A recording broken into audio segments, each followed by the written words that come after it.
বন্ধু বান্ধৱীসকল 2022 বৰ্ষৰ 29 মে তাৰিখে হৈ যোৱা DLED পেট এক্সামৰ কিছুমান প্ৰশ্ন উত্তৰ তোমালোকৰ আগলৈ লৈ আহিছোঁ। আহাচোন চাওঁ। প্ৰথম প্ৰশ্নটো হৈছে ব্যাঘ্ৰ প্ৰকল্প থকা ৰাষ্ট্ৰীয় উদ্যানখনৰ নাম কি? ইয়াৰ উত্তৰটো হৈছে মানাহ ৰাষ্ট্ৰীয় উদ্যান। 2 নম্বৰতে উত্তৰ গোলাৰ্ধৰ আটাইতকৈ দীঘল দিন কোনটো? ইয়াৰ উত্তৰটো হৈছে 21 জুন।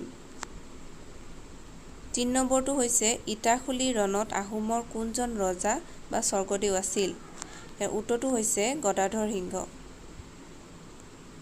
4 নম্বৰ জৈৱ বৈচিত্ৰ্য দিৱস কোন তাৰিখে পালন কৰা হয়? ইয়াৰ উত্তৰটো হৈছে 22 মে। 5 নম্বৰতে আহিছিলে গোলকৰ আয়তনৰ সূত্ৰটো কি? ইয়াৰ উত্তৰটো হ'ব 3/4 পাই r কিউব।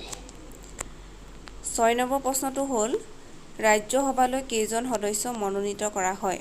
আৰু উত্তৰটো হৈছে 12 জন। লোকসভালৈ 14 জন, ৰাজ্যসভালৈ 12 জন। 7 নম্বৰটো হৈছে CD ৰ ৰোমান সংখ্যাৰ মান কিমান? ইয়াৰ উত্তৰটো হ'ব 400। 8 নম্বৰটো হ'ল ডাক্তৰে দাঁত চাবলৈ কি দাপোন ব্যৱহাৰ কৰে? ইয়াৰ উত্তৰটো হ'ব অৱতল দাপোন। 9 নম্বৰটো হৈছে কোনখন দেশৰ লিখিত সংবিধান নাই? ইয়াত কেইবাটাও অপশ্যন আছিলে, ইয়াৰ ভিতৰতে হ'ব উত্তৰ ইংলেণ্ড। 10 নম্বৰতে SSSA ৰ সম্পূৰ্ণ ৰূপটো কি? ইয়াৰ উত্তৰটো হ'ব ষ্টেট স্কুল ষ্টেণ্ডাৰ্ড অথৰিটি।